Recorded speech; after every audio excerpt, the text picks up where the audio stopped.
At first, the shells went over. You could hear the thud as they left the fascist guns, a sort of groaning cough. Then you heard them fluttering toward you.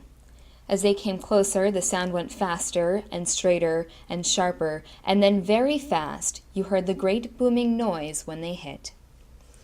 That was Martha Gellhorn writing from Madrid during World War II. Today, women war correspondents find adventure in the field. But for the early female war reporters, like Gellhorn, the journey to get the story began long before their boots hit the ground. When Gellhorn was refused the biggest story to hit the Western world, she bundled up her reporter's notebook and snuck onto a hospital ship to witness the D-Day landings in Normandy. After reporting on the liberation of a Nazi concentration camp, she had earned the respect of her male superiors and readers. During her 60-year career, Gellhorn reported on Vietnam, the Six-Day War, and conflicts in Central America. She was 88 years old when she finally decided it was time to retire. It was during World War II, though, that female journalists were really able to shine and prove to the world of their abilities, regardless of being the so-called fairer sex. Among these correspondents was Dorothy Thompson. Her reports of the war were so widely read that in 1939 she was named one of the most influential women in America. She was one of two, the other being Eleanor Roosevelt. Thompson had her big start when she got an early scoop interviewing Adolf Hitler before he took over as Chancellor of Germany. Thompson's strong warnings about Hitler were so feared by the Nazi Party that she was kicked out of the country in 1943. Breaking the broadcast barrier was reporter and photographer Mary Marvin Breckinridge, the only one of Murrow's boys who wasn't a boy. Edward R. Murrow recruited Breckinridge in London to cover Northern Europe.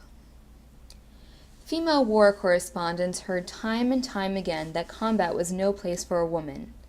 Arguably, war isn't a place for any person, male or female, but despite the obvious risks, women put their life on the line for the good of the story and public back home.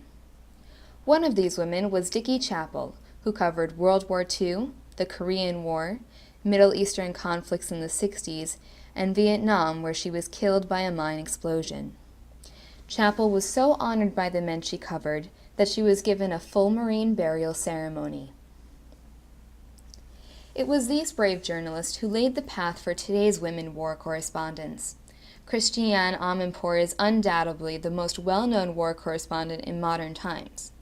It was her reports from Kuwait, Bosnia, the Persian Gulf, the Middle East, Rwanda, Somalia, the Balkans, the list goes on, that all put CNN on the map as a real thriving cable news station. Forbes named her one of the most powerful women in the world, and has had 2 of her own news shows, 9 Emmys, and numerous other awards to prove it. Reporting from today's war-torn countries of the world are Laura King in Afghanistan and Carlotta Gall in Pakistan. They admit that it was no easy task reporting in countries where, by Western standards, women are considered suppressed. But that doesn't stop King from tying back her hair in a bun, securing it with a headscarf, and going to get the story. For King, it is an advantage being a woman, as her gender grants her greater access to the citizens of Kabul, Afghanistan, and the female perspective of war that was once ignored by reporters is able to come through. "A woman is like a tea bag," Eleanor Roosevelt once said. "You don't know how strong she is until you put her in hot water." Women war correspondents of yesterday and today have had their fair share of hot water, and they continue to prove their strength, talent, and ability while serving the public to bring the news abroad back home. From the George Washington University, I'm Amanda Lindner.